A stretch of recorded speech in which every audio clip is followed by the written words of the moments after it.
Continuamos en Voz del Cielo y vamos a ver la santidad práctica ahora en el trabajo. Eh, el Hijo Dios está en el mundo y aunque no pertenece a Él, el trabajo es el medio de subsistencia que es parte de la vida del mundo. Y Jesús dijo, ustedes son la sal de la tierra y son la luz del mundo. Y la sal sirve para preservar la corrupción, así como para dar sabor. Y la luz ahuyenta las tinieblas. Cuando llega un cristiano, hay veces que la gente que no es cristiana cambia de hablar, su forma de hablar. ¿Por qué? Porque esa persona está poniendo su influencia, dando luz en ese lugar de oscuridad. Entonces, igualmente, la vida del Hijo de Dios debe ser tal que combata la corrupción en el mundo y dé un sabor distinto a la vida de aquellos con quienes tiene relación y ahuyente las tinieblas que imperan en el mundo, especialmente en el mundo del trabajo, sea este profesional o comercial o de cualquier otra índole, aunque signifique no ser bien visto por los demás. El Señor dice, si a mí me han perseguido, a ustedes también los van a perseguir, pero si han guardado mi palabra, también guardarán la vuestra.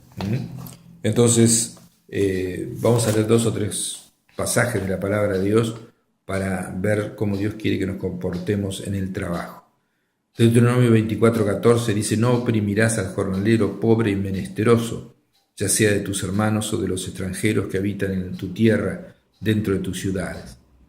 En su día le darás su jornal, y no se pondrá el sol sin dárselo, pues es pobre, y con él sustenta su vida, para que no clame contra ti a Jehová, y sea en ti pecado. Eso está bastante claro, ¿no? Una persona puede clamar a Dios y Dios hace justicia con aquel que no le está pagando el sueldo. Proverbios 20:10 dice, pesa falsa y medida falsa, ambas cosas son abominación a Jehová. ¿Cuántas personas tienen la balanza trucada y una medida falsa? Entonces, también dice la palabra de Dios en Proverbios 28:6, mejor es el pobre que camina en su integridad que el perverso, el que de perversos caminos y está rico. Ese rico puede ir al infierno y no va a ser feliz porque el hacer la voluntad de Dios produce felicidad. Efesios 4:28 dice, el que robaba no robe más, sino trabaje, haciendo con sus manos lo que es bueno para que tenga que compartir con los que padecen necesidad. Dios promete que aquel que trabaja honestamente va a tener suficiente, no va a necesitar robar. Si usted es ladrón, yo le quiero decir que no necesita robar, necesita clamar a Dios que le dé un buen trabajo y Dios le va a dar un buen trabajo y le va a sobrar para ayudar a otros. Es así y así dice la palabra de Dios. Siervos, obedeced a vuestros amos terrenales con temor y temblor, con sencillez de corazón como a Cristo. Aquellos que están, digamos, que son empleados, tienen que obedecer a sus amos. No sirviendo al ojo, no sirviendo para que lo vean, como los que quieren agradar a los hombres, sino como siervos de Cristo de corazón haciendo la voluntad de Dios. Sirvan de buena voluntad como al Señor y no como a los hombres, sabiendo que el bien que cada uno hiciere, ese recibirá del Señor, sea siervo o sea libre. Uno se hace bien, va a recibir bien. Dice el Señor, procuren tener tranquilidad y ocuparse de vuestros negocios y trabajar con vuestras manos de la manera que los he mandado, a fin de que se conduzcan honradamente para con los de afuera, para los que no son de Dios, y no tengan necesidad de nada. El Señor dice, trabajen sosegadamente, procuren tener tranquilidad. Eso es un buen mandato, ¿no es cierto? ¿Por qué? Porque Él es el que provee. Mía es la plata y mía es el oro, dice el Señor. Y el Señor da y el Señor quita, y el Señor te puede prosperar. Y dice que tengas tranquilidad y te ocupes de tus negocios de la manera que les he mandado, honradamente, para con aquellos que no conocen a Dios sobre todo, y entonces no tendrán necesidad de nada. Entonces dice, y el Señor les haga crecer y abundar en amor unos para con otros y para con todos, como también lo hacemos nosotros para con ustedes. Ante las presiones del mundo mercantilista en que vivimos, con sus normas éticas tan relativas y rebajadas, es bueno recordar la amonestación de Dios a Jeremías. Dios le dice: conviértanse ellos a ti y tú no te conviertas a ellos, y entonces te pondré como un muro fortificado de bronce, y pelearán contra ti, pero no te vencerán, porque yo estoy contigo para guardarte y para defenderte, dice Jehová. Y te libraré de la mano de los malos y te redimiré de la mano de los fuertes. Eso es un pasaje muy lindo. Está en Jeremías capítulo 15, versículos 19 y 20.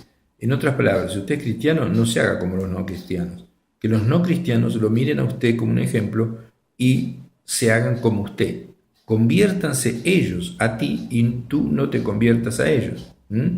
Entonces, el cristiano, si todos en un negocio son corruptos y viene un cristiano que no es corrupto, tiene que transformar a los corruptos en personas que no sean corruptas. Y no empezar a hacer lo mismo que los corruptos. Es difícil, pero dice Dios: yo estaré contigo y pelearán contra ti, pero no te vencerán, porque contigo yo estaré para librarte, y te libraré de la mano de los malos, y te redimiré de la mano de los que son más fuertes que tú. Es una promesa de Dios. Plántese en hacer lo que Dios quiere y va a ver cómo Dios obra, y se va a asombrar. Se va a asombrar cómo Dios obra de tal manera que usted se va a entusiasmar y va a ver que ser bueno es mucho mejor que ser corrupto. Dios le va a prosperar en gran manera. Entonces también tenemos que tener santidad en todas las relaciones interpersonales. 1 Pedro 1:15 dice: sed también vosotros santos en toda vuestra manera de vivir. Y la santidad es el resultado de la obra regeneradora del Espíritu Santo en nosotros, más la respuesta de nuestro ser en obediencia a sus impulsos por gratitud y amor ante su gran amor. O sea, el Espíritu Santo te dice: no hagas esto, y tenés que tener una respuesta positiva. Entonces, la santidad es la obra regeneradora del Espíritu Santo sumada a la respuesta positiva de no hacer aquello que Él te está mostrando que está mal.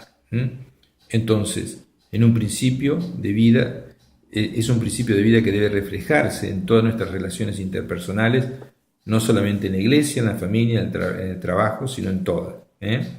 Por ejemplo, debemos vivir en santidad práctica con nuestras relaciones con compañeros de estudios, nuestros maestros o alumnos.